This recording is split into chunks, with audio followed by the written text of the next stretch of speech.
কুড়িগ্রামের নদ নদীর পানি কমে গেলেও থামেনি ভাঙন। নাগেশ্বরী উপজেলার মাঝিপাড়া, বোয়ালমারী, স্কুলপাড়া ও ব্যাপারীপাড়া এলাকায় দুধকুমোর নদের ভাঙন আরও তীব্র আকার ধারণ করেছে। বসতভিটা হারিয়ে নিঃস্ব হয়েছেন কয়েকশো মানুষ।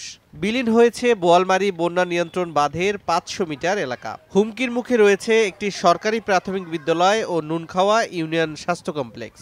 জরুরি ত্রাণ সহায়তা ও স্থায়ী বাঁধ নির্মাণের দাবি জানিয়েছেন ভাঙন কবলিতরা। বাড়িঘর একবার ভাঙলাম, বছর ঘুরি ফিরে যে ভাঙলো, তাহলে জায়গা জমিন তো নাই, রাস্তাঘাট ধারে আছে, সেগুলো রাস্তা চলে গেল। নদী ভাঙি বান্ন আসলাম, সে বান্ন ভাঙি গেছে, পড়ে যাবো। যে বালার অবস্থা ফেলবা নিচ্ছে তাতে কাজে হবে নিচ্ছে না।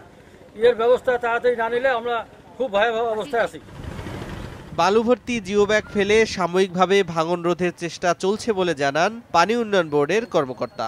দুধকুমার নদীর প্রবাহ ডান তীর ঘেঁষে প্রবাহিত হওয়াতে নুনখাওয়া এলাকায় আমাদের পানি উন্নয়ন বোর্ডের বন্যা নিয়ন্ত্রণ বাঁধ ভাঙন আক্রান্ত হয়েছে।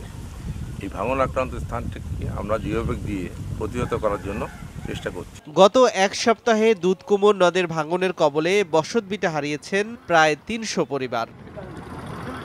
সময় সংবাদ, কুড়িগ্রাম।